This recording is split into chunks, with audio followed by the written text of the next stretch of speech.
Good Shabbos.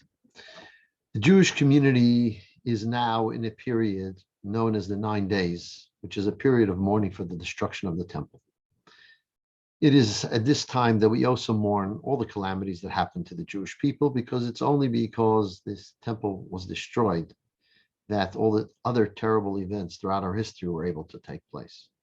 It is why many of the Rabbonim have put aside the Tisha B'Av also to commemorate the terrible events of the Holocaust. We customarily have someone, a Holocaust survivor, telling their tragic stories on Tisha B'Av night. And we will have this year Ms. Anna de Leon, who will be presenting her personal story in Bergen-Belsen. The danger, however, of excessive mourning is that we become stagnant, we don't grow, we don't develop. And in this period, we do have the mourning customs of not eating meat and not drinking wine and not listening to live music and not getting married and not buying new things. There are many laws that cover this period of time because it is a time of mourning. But at the same time, the Rebbe instituted other customs that we do in this period of time, so it not only be one of that we're closed and we're stuck and we don't do, but rather it's also a time for yearning of the building of the temple. So therefore, he instituted to study about the future temple in Jerusalem, the size, how it's made up, what was happening there, and so on. In addition, he enacted that we should make conclusions of studying tractates of Talmud, because by doing so, that's a simcha, that's a joy. And I'll be, Mitzvah Shem, doing a conclusion of the study of a tractate in Talmud this week, because Torah does bring joy, and that aspect of joy we can have in these 9 days as well. But there's a deeper emotional, psychological perspective here.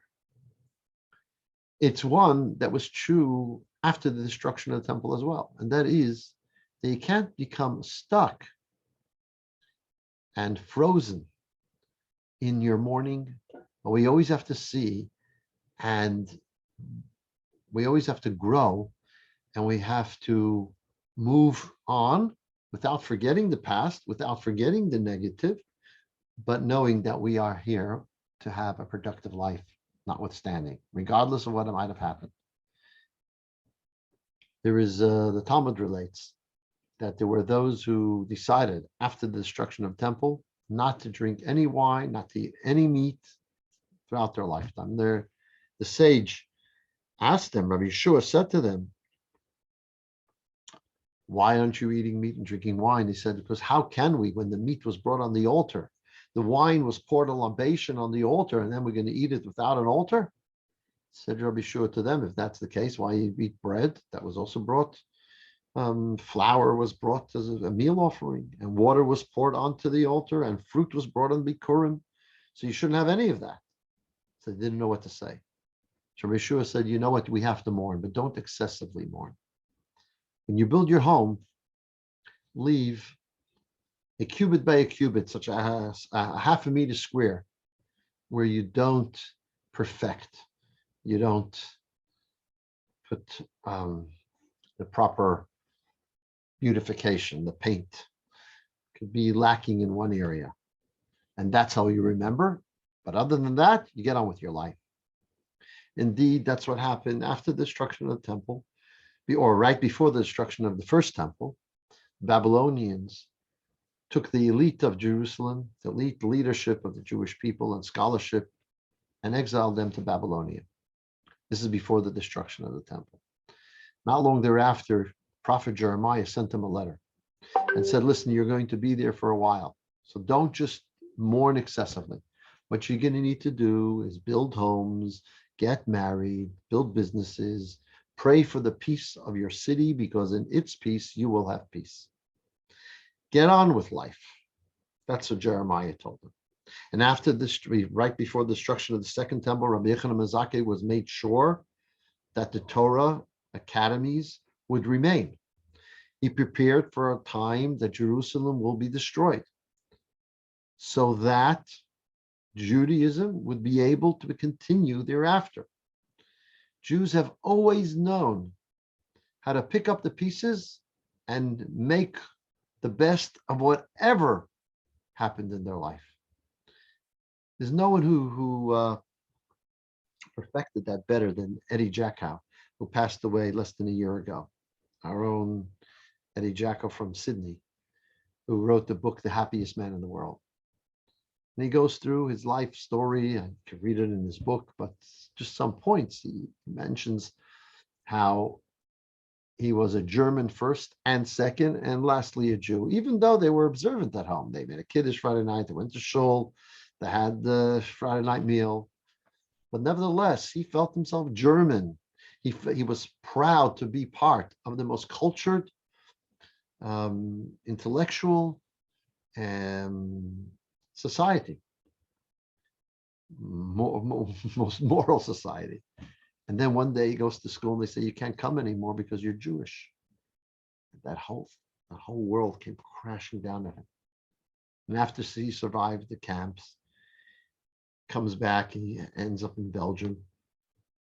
And he hears about these two Jewish girls who jumped off a bridge. They were committing suicide. They fell into the water. They survived. They were taken to an asylum. He went there. He saw them plus another girl who tried to commit suicide. And he and someone who he befriended and became so close to him during the camps took them to their home and took care of them. Really took care of them and gave them back their life. And they weren't crazy. They were just so depressed about what happened to them. And with his kindness, he brought them back. And he said he felt that he had to do it because of that thanksgiving that he had for his own life coming back to him. But he says that ultimately he got married, and when he had his child, the first child, that's when he decided that he will be the happiest man on earth. He decided that he will live a productive life, that he will not let anything that happened to him congeal him, paralyze him, not allow him to become who he can be. And that's how we have to view even this period of time. Even with the mourning and even if remembering what happened, we must always remember that we have to move forward. We always have to grow. And we always have to view things with a view of rebuilding, reproducing. Ultimately, after all the destruction, we will have a third temple. We will have the coming of Mashiach.